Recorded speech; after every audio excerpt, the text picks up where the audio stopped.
don't we liberate these United States? We're the ones who need it worst. Let the rest of the world help us for change, and let's rebuild America first. Our highways and bridges are falling apart. Who's blessed? Who has been cursed? There's things to be done all over the world, but let's rebuild. Wow.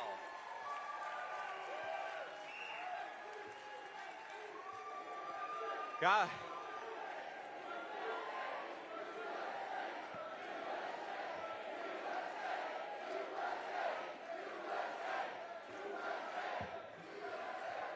Thank you, thank you. It is great to be here in Racine, Wisconsin.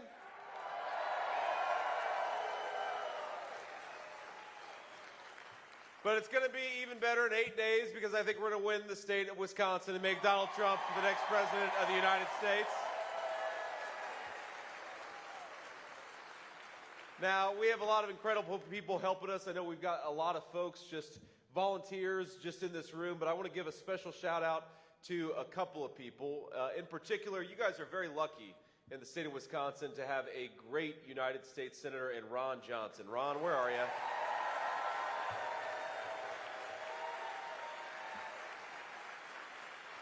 A good guy. We've also got the great Congressman Brian Stile. Brian, where are you? Thank you, man.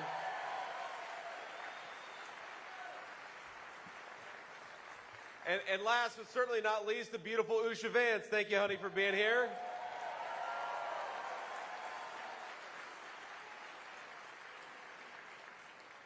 Now, I was told, actually, right before I came on the stage that I guess Governor Tim Walz was here just a few days ago.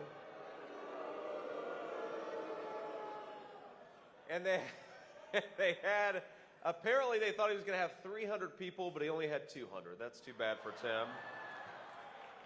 But now we're here and we've got 1,000 people, so I'd say all the joy is with the Trump campaign.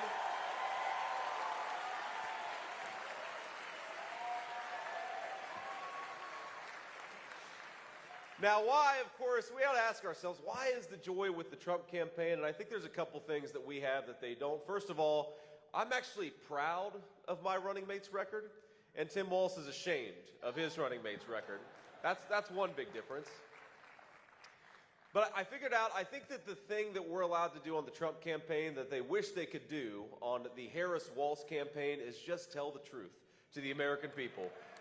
And, you know, there are all these little ways in which I think the dishonesty of the Kamala Harris campaign comes out, and some big ways too. But, you know, my favorite is I was reading a little bit about the news this morning, and I saw that Governor Tim Walz, they're going to appeal to the young men vote in the United States of America by playing Madden on the internet with AOC. That's their new strategy. They did that yesterday, and they did it, of course, during, you know, when most normal people were watching real football, not watching Madden online with AOC and Tim Walz. But he also, I guess, took to social media and said that AOC was really good because she ran a good pick six. And I'm like, you know, I'm a casual football fan. I paid attention to the NFL and college football for most of my life, and I don't know what it means to run a pick six. You know, you would, for the football fans in the audience, you know, you would like run a spread offense or you'd run a West Coast offense. You don't run a pick six. A pick six is something that happens on the field. And this guy's supposed to be a football coach, and I thought to myself, maybe I actually know more about football than Governor Tim Walz. And it's appropriate because I think that Donald Trump knows more about working at McDonald's than Kamala Harris. So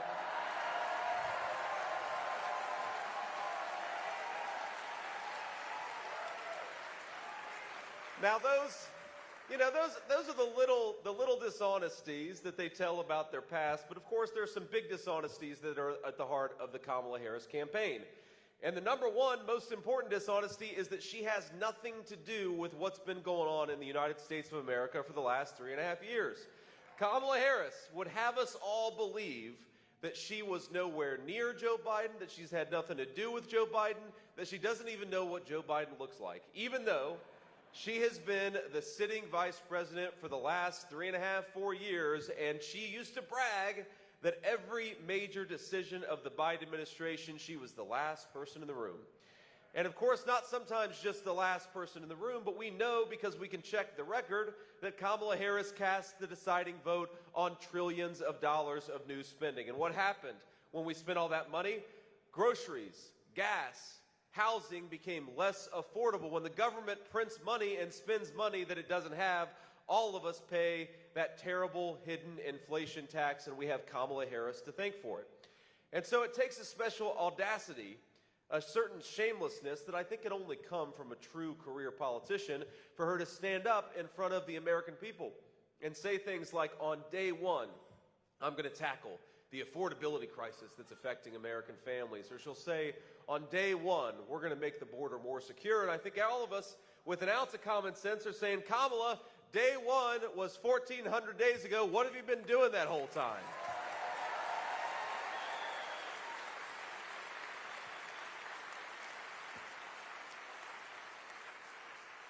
Now, Kamala Harris's surrogate, your illustrious governor, says that, quote, we have the greatest economy we've ever had. I don't even understand that argument. Here's the actual record. Over half of the counties in the state of Wisconsin have fewer jobs than before the pandemic, and manufacturing has been hit the hardest. And I know that Wisconsin is a proud state of American craftsmanship, so when folks lose those proud, dignified manufacturing jobs, it means, I think it hurts especially in states like Wisconsin, just like it hurts especially in states like Ohio. The cost of living is up 20% in the state of Wisconsin. The amount of money you're spending now to afford a life that you could have afforded when Donald Trump was president costs about $12,000 more per year. And in total, inflation has robbed Wisconsin families of about $28,000. That's the record of Kamala Harris. That is the record of the last 4 years. Is that the greatest economy we've ever had? So I think you'd all join me in saying, let's get back to the common sense economic policies of Donald J. Trump. Let's get back to prosperity in the state of Wisconsin and all across the United States.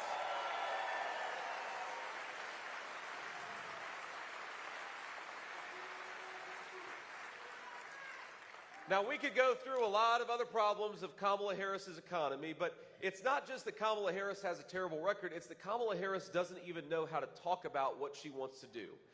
And I will tell you that as much as I disagree with our illustrious vice president, I will say one thing on her behalf.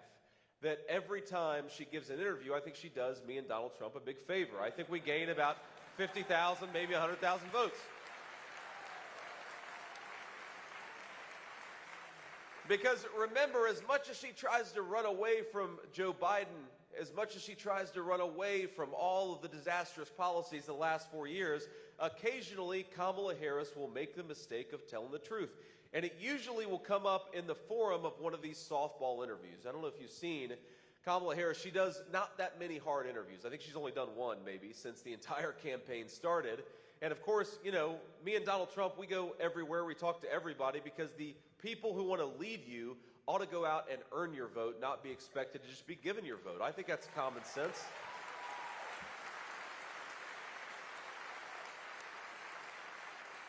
But, you know, Kamala Harris, during an interview with The View a couple of weeks ago, actually kind of gave away the ball game a little bit. And again, she does pretty much only softball interviews.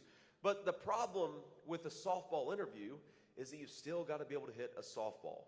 And I don't know that Kamala Harris could hit a T-ball based on some of the conduct that we've seen over the last few weeks. Because remember, she's trying to say that she's had nothing to do with the policies of the last 4 years. So they give her the ultimate slow pitch right over the middle. They say, what would you have done differently? Name one thing that you would have done differently than Joe Biden. And she says, nothing comes to mind. Now, to be fair, I do think that could be the slogan of the Harris-Walz campaign, nothing comes to mind. But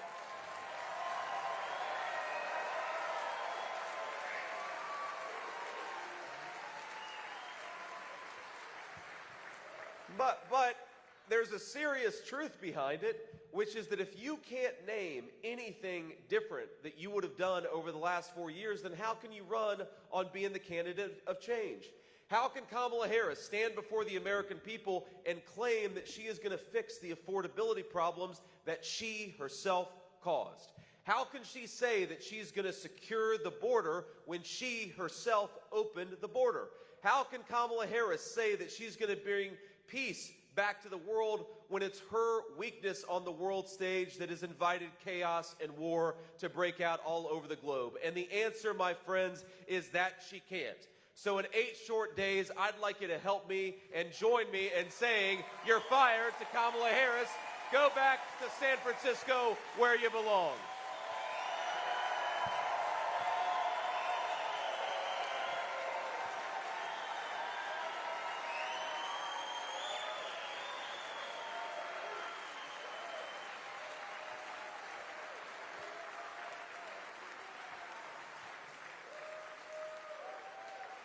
I mean, there is so much that we can walk through with Kamala Harris's failed leadership. We could talk about the fact that our national debt has exploded over the last 4 years. We have never had, I know Ron Johnson cares about this as much as anybody in Washington, we have never had peacetime spending like this.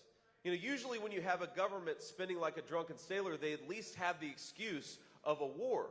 Kamala Harris doesn't even have that excuse. She's spending like it's World War III, and frankly, with her policy, she may walk us into World War III. But thank God we're not there yet, and yet she's spending like we are. Credit card delinquencies are at 9% in the United States of America. That means that about 1 in 11 of our fellow citizens are so strapped for cash that they can't even pay their bills. Auto mortgages are delinquent by about 8%. That means about 1 in 12 of our fellow citizens can't make their car payment. My friends, we could do so much better. We got to get back to the president who delivered the fastest rising take-home pay in a generation, the president who secured the border, the president who had inflation at 1.5%, and that's Donald J. Trump, and we're going to get him elected in 8 short days.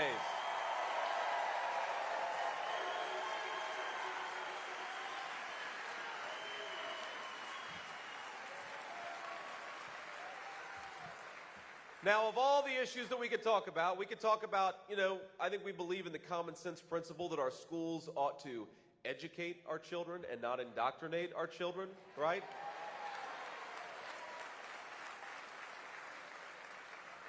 We believe in the common sense principle that America's troops ought to be used for our national security, that we shouldn't be the policemen of the world. I think most of us probably agree with that.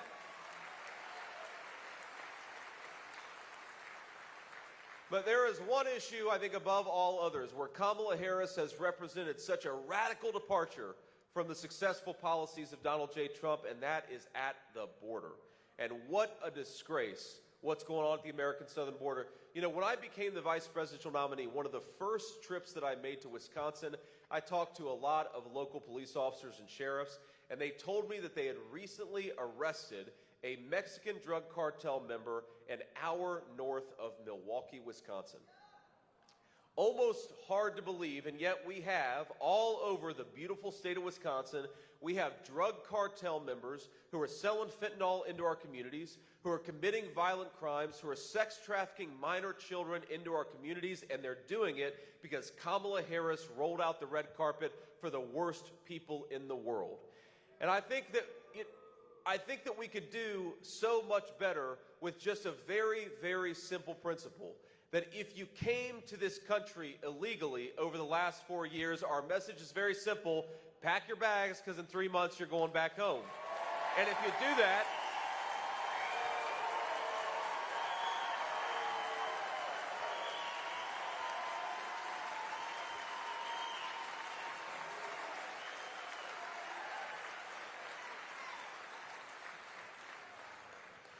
because since 2020, you know that opioid deaths have doubled in this country. It's now the leading cause of death of our young people is drug overdoses, and most of the drug overdoses are caused by fentanyl brought into this country by Mexican drug cartels. Now, we talk about that problem all the time, and rightfully so, and my family was very personally affected by this. It's one of the reasons why I care so much about it. Now, I was raised by my grandmother, and the reason I was raised by my grandmother is because my mom struggled with addiction. And I'm proud to say that Mom has now been almost 10 years clean and sober, and that's an incredible grace. God bless you. Thank you.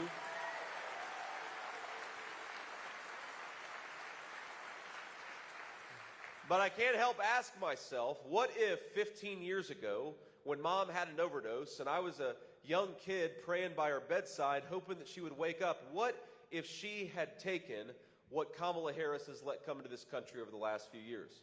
I don't think that I would have gotten that second chance with my mother. And when you look at the number of people who are dying from this poison, we know that there are hundreds of thousands of American citizens who haven't gotten that second chance over the past 3 years. There are hundreds of thousands of American families, millions of people who didn't get that second chance with their mom, with their dad, with their loved ones, with their kids, because we allowed the worst criminal entity in the world to bring in and profit off of terrible poison in our communities.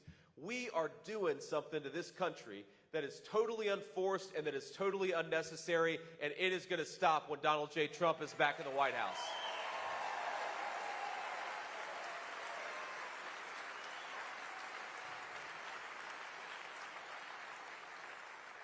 But that is a problem, fentanyl, that we talk about a lot, and again, we talk about it a lot, rightfully so, but we don't talk about some of the other problems that come from that wide open southern border. We don't talk about the fact that we often are welcoming people into this country who don't speak the native language. And so what happens when those children end up in the schools of American children? We know that it distracts from a quality education for American citizens. I'd ask you to look, and you probably don't have to look, a lot of you have experienced it personally. Emergency room and hospital wait times are skyrocketing in this country. Why are they skyrocketing? Because we've allowed millions upon millions of people who have no right to be here to step in front of the line of American citizens. And I believe, by the way, that we should be a compassionate nation. I don't blame anybody for wanting to come to the United States of America, but first of all, you got to come the right way and you got to come through the proper channels.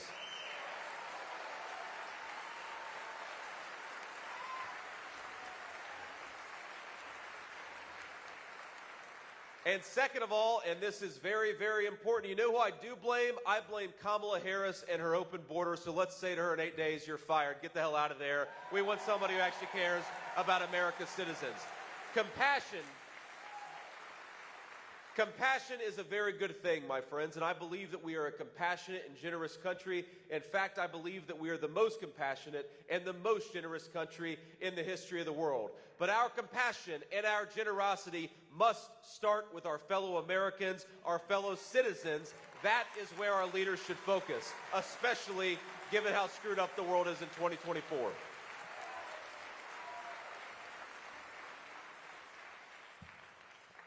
So let me just offer a couple of final thoughts on this border crisis, and then I want to talk about Kamala Harris's campaign, because as much as they talked in the early days that her campaign was the campaign of joy, I think this room has got more joy than the whole Kamala Harris campaign, but we'll talk about that in a second. There's one problem that I think the media is so dishonest about it, so I talk about it at probably every event that I do because it's important. And that's the issue of housing for young Americans in particular. I am the first millennial on a major party ticket, and I speak for a lot in my generation, and especially people who are even younger than I am. We want to be able to afford the American dream of homeownership, and we want every American child to be able to own a stake in this country that all of us love.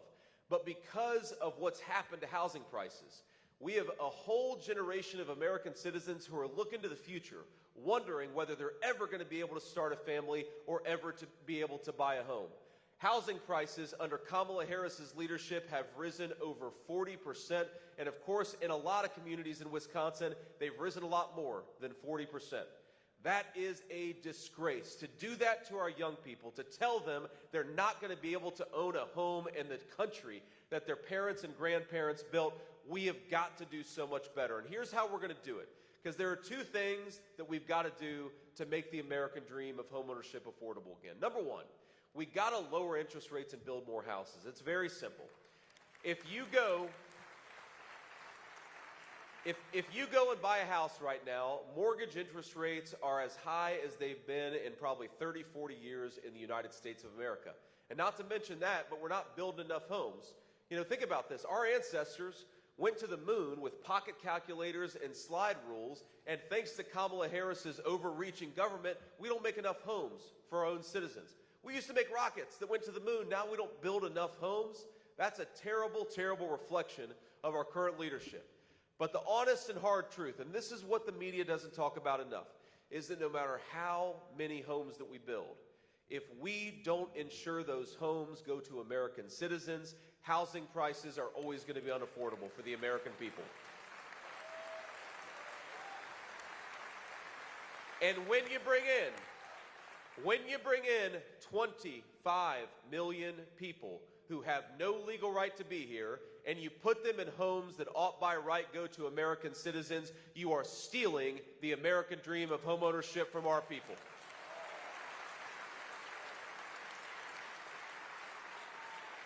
So while Donald Trump and I will fight to lower mortgage interest rates, we are also going to fight to build more homes. We are most importantly going to fight to ensure that American homes go to American citizens and our young people will be able to afford the American dream again.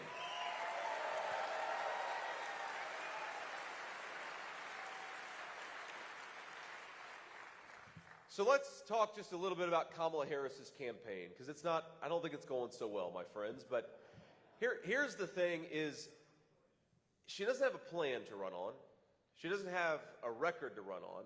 And when they ask her what she's going to do to solve the many problems that the American people are facing because of her broken leadership, you know, Kamala Harris, they'll say, what are you going to do to tackle the inflation crisis confronting our citizens? And by the way, when you ask President Trump that question, you ask me that question, the most important thing specifically that we can do to lower prices for our citizens is drill, baby, drill. Unleash American energy.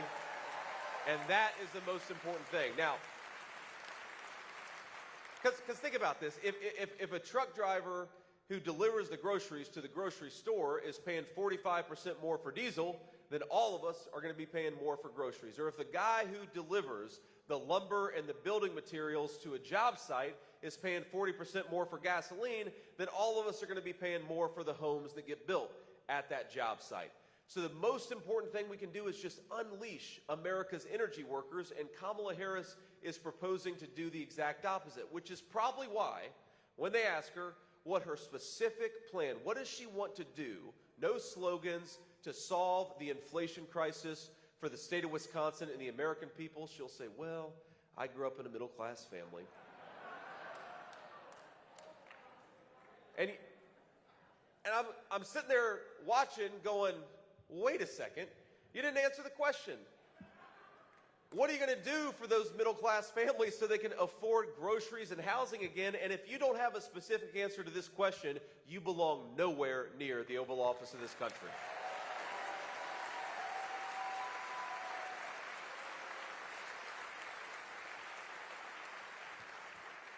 So because they don't have a record and because they don't have a plan, what the Democrats have decided to do in this last week of the campaign is to double down on the most divisive rhetoric I think that we have ever seen from a major party presidential candidate in my lifetime. Because as much as Donald Trump and I have criticized Kamala Harris, and we'll criticize their plans, we'll criticize their disgraceful open border, Donald Trump and I want to be president of the whole United States of America. Even if you voted the wrong way or will vote the wrong way in 8 days, we're still going to fight for you and we're still going to fight for your interests. But here's the thing. That's not what Kamala Harris is saying. Kamala Harris has decided that she's not just going to attack me and President Trump, that she's going to attack the people who are voting for me and for President Trump, and I think that is a disgrace. We had a big rally yesterday in Madison Square Garden. It was very fun. We had a good time.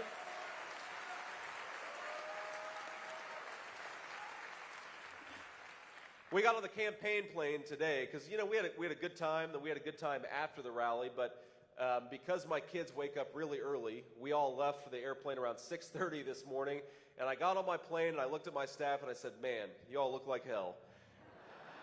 Long night last night. So say a prayer for the Vance campaign staff. But we thank you.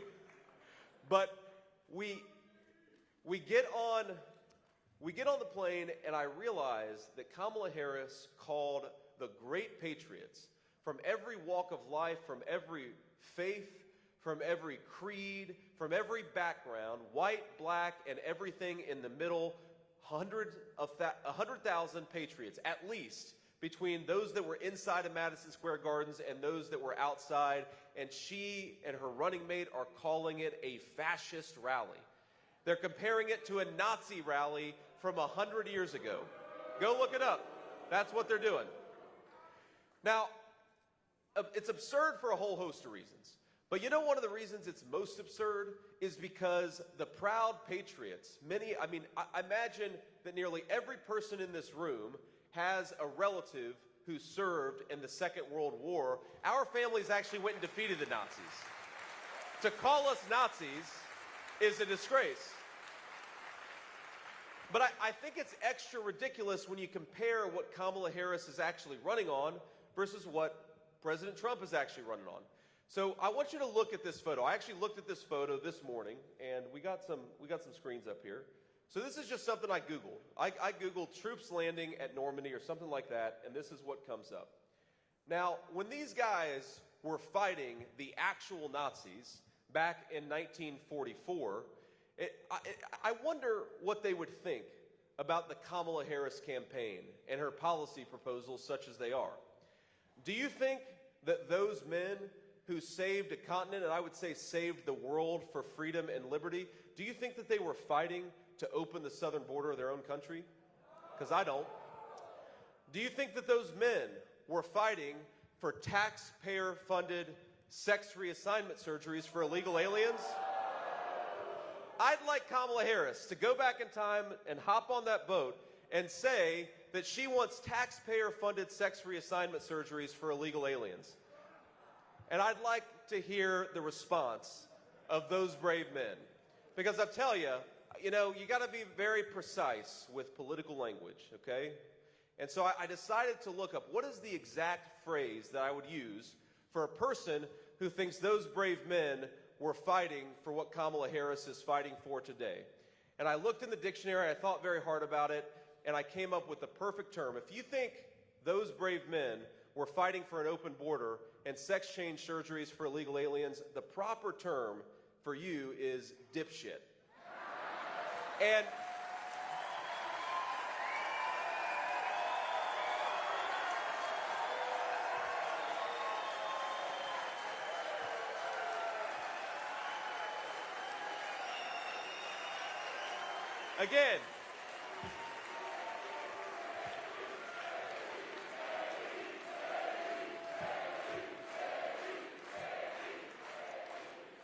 again, you got to be precise with your language in politics. The media is very tough. You got to choose the right words. And I apologize if there are any kids out there, but my mamaw cussed a lot. I turned out okay. So one final thought, and then we'll take a few questions from the local reporters. We've had a lot of fun here, and most importantly, we're having fun in the service of something, which is saving this country and making sure our fellow citizens can afford the American dream again. That's really all this is about. We're trying to make it so that if you work hard and play by the rules, you can afford a decent life. And that's economic principles. That's securing that southern border so we have safe neighborhoods. That's making sure that we have a more peaceful world. All these things are necessary to live in a good life, but we're not going to do it unless we change the leadership of Washington, D.C. So I want to make 3 requests to you before we kick this over to the media. Number 1, I want you to post about this event on social media or text it to your friends, whatever method of communication you use. Talk about what you heard here and talk most importantly about why you're voting for Donald J. Trump for President of the United States. That's number 1. Number 2, there's a website called swampthevoteusa.com. That's swampthevoteusa.com. Go on that website and you can check out how to get involved. You can check out your registration. You can check out your polling location. You can just make sure that you're prepared to vote on or before November the 5th. And I'd encourage you to take advantage of every method of voting that you have, whether it's early, whether it's on Election Day, whether it's by mail. We got to use every method possible to get out there and vote. And here's the third request that I'm going to make of you. And that's that I want each person in this beautiful hall, I want you to get out there and vote 10 times.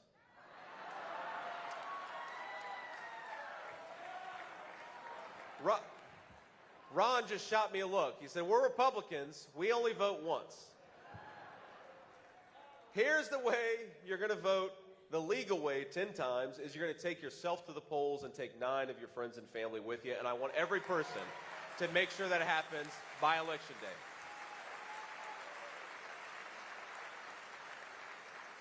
We do that, my friends, we're going to make sure that we win Wisconsin and give the American people a president fit to lead this country, and that's Donald J. Trump. God bless you all. Thank you for having me. It's great to be here.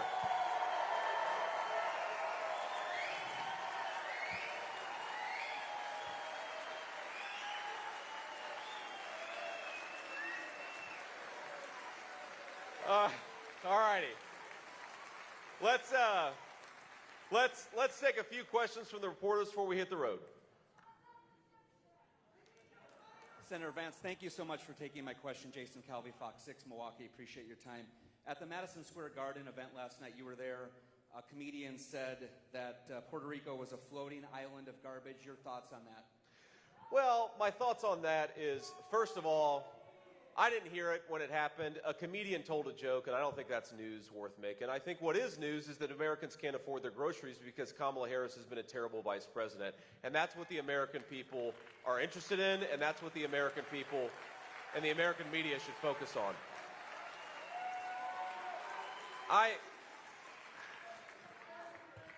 Look, maybe I'm old-fashioned, or maybe I just grew up with a grandmother who had an especially foul mouth. But you know what I do? You know what I do when I think a joke is dumb or not funny? I don't laugh. I don't create a fake outrage cycle to distract from the fact that our fellow Americans can't afford to buy housing. That is outrageous, and that's something to be offended by. I'm a hell of a lot more offended that my fellow Americans can't afford to buy groceries or pay their credit card debt. That's more offensive than what a comedian said at Madison Square Gardens. And I'm most offended that Kamala Harris opened the American southern border and allowed tens of thousands of our fellow citizens to die of overdoses. That's not a joke. That's real life, and that's what we ought to focus on.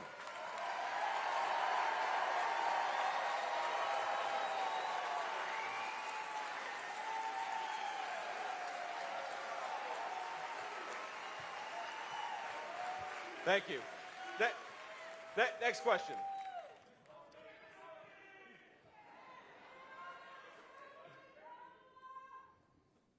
Thank you, Senator Ricardo Torres, Milwaukee Journal-Sentinel.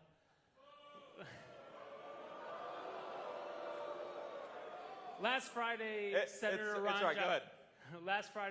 Ron Johnson said the massive deportation of 10 million people under President Trump would not be realistic, and it's not going to happen. Do you agree with him? Well, I actually talked with Ron on the plane about it, and first of all, you know, Ron is a hell of a lot more articulate than I am. If you want to know what Ron thinks, then ask Ron.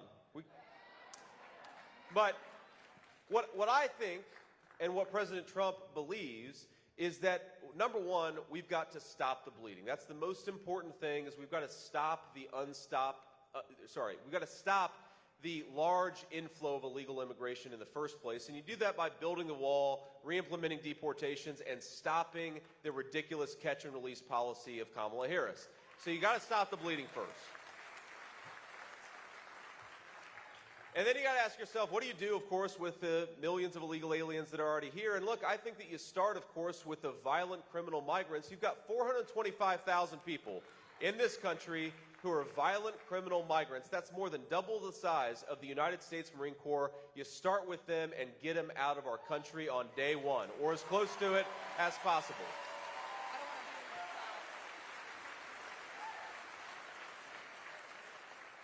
And then I think from there, look, you can't say You can't go into this saying that every person who came here illegally gets to stay in the United States of America. If you do that, then you don't have a real border. So yes, we are going to deport people who came into the United States illegally. We have to, or the American people are going to suffer. And I'm focused on the American people, not on people who came to this country illegally.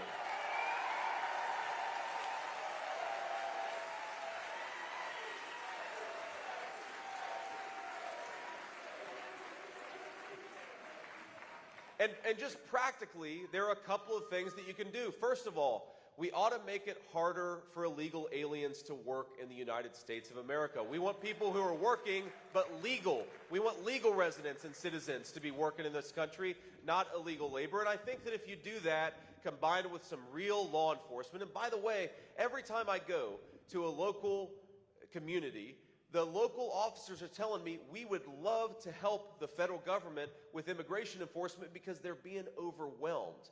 So if we empower our law enforcement to do their jobs and make it harder for illegal aliens to work in this country, I think that we'll go a long way to solving the immigration problem in this country. Next question.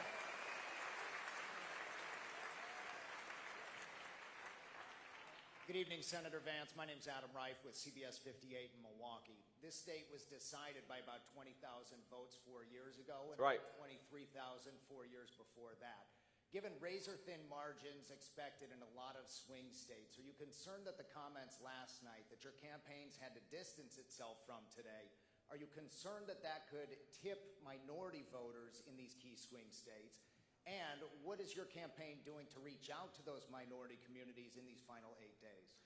Yeah, so look, I'm not worried that a joke that a comedian who has no affiliation with Donald Trump's campaign told, that a lot of people are going to wake up and say, oh, we're not going to vote for Donald Trump now. We're going to look past the fact that we can't afford groceries because somebody made a joke that we don't like. I just don't buy that. I don't think that's how most Americans think, whatever the color of their skin. But you know, I think the answer, how are we trying to reach out to people of color in Wisconsin and everywhere else? I think, look, every individual is different. Every individual community is different. I think what I found is that a lot of Latino folks that we're reaching out to, they're really worried about the cost of goods. They're really worried about not being able to afford groceries. And a lot of them are devout Christians who are really worried that Kamala Harris has made it harder for them to practice their faith and raise their children as they see fit. So we're talking a lot about religious liberty to our Hispanic community. You know, I think a lot of black voters that we're talking to and we're doing very well with, they really like the fact that we're focused on economic issues and how to empower the American people to be able to afford the American dream again. I also talk to a lot of black voters who are sick of being told what to think and what to say by other people. They want to think for themselves. They're sick of the censorship in this country. And interestingly, when there are especially a lot of young black voters that I talk to, you know what, a lot of them are pretty pissed off that they were threatened with the loss of their job because they didn't want to take the COVID shot 3 years ago. They're pissed off about that, and that, of course, happened because of Kamala Harris. And then, of course, because we have such an incredible country, a lot of the concerns that I'm hearing among young black voters, I'm also hearing among older white voters. That people are worried about the state of this country, and they recognize that if we elect Donald J. Trump, we're going to unleash a golden age of prosperity in the United States of America. But if we double down on failed leadership, it's going to get a lot worse. We'll do one more question.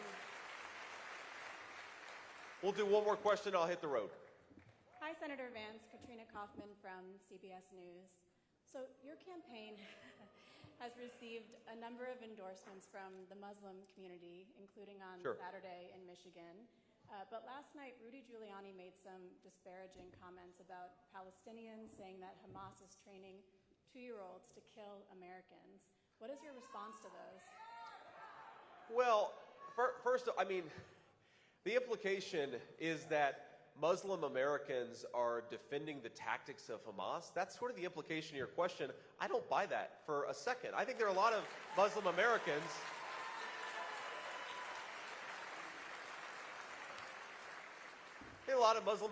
who may disagree with certain policies of the Trump administration. They may disagree with certain policies of Israel, for example.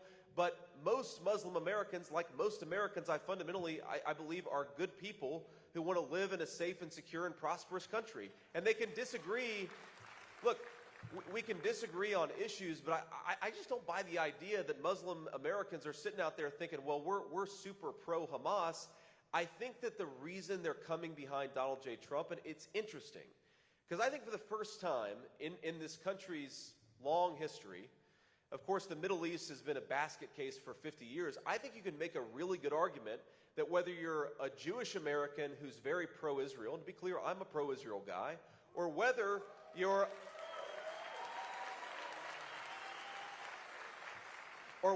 a Muslim American who doesn't always agree with Israel, Donald Trump is actually the best candidate for both of those two camps. And why is that?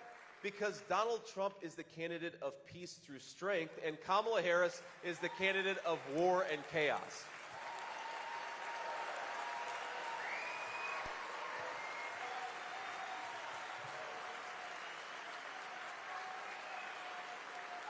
And just think about this, right? So think about this. Let's just say that Kamala Harris is in a meeting with Netanyahu or whoever the leader of Israel is. She's in a meeting with Netanyahu, and she's in the meeting with, a representative group of the Palestinians. And they say, Kamala Harris, how are you going to help us restore peace to our country? And she says, well, I grew up in a middle-class family. That's not going to work. You need somebody with an ounce of competence. You need somebody who actually has their own developed thoughts about how to solve the country's problems and how to engage diplomatically with the rest of the world. And whether you agree with him all the time or not, Donald J. Trump actually has ideas in his head about how this country ought to be governed. That makes him head and shoulders above the competition. Just that one thing.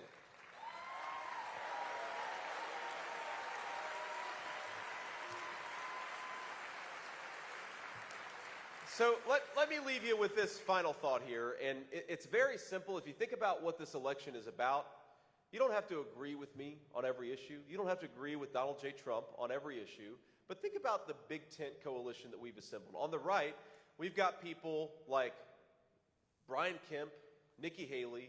On the left, we've got people like Tulsi Gabbard and Bobby Kennedy. This is the common sense coalition that's ready to take this country in a more positive direction. But it's very simple. Kamala Harris broke it, and Donald Trump will fix it.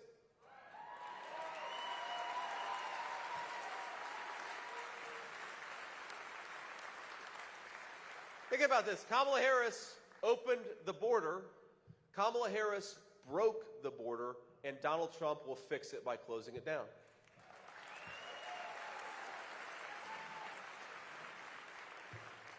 Kamala Harris inherited an economy with 1.5% inflation and rapidly rising take-home pay.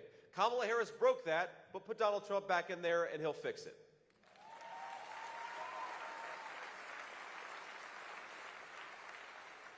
Speaking of the Middle East, we had peace in Europe. We had a much more peaceful situation in the Middle East. We had peace in East Asia. Kamala Harris broke the world security situation, and Donald J. Trump will fix it. It's very simple.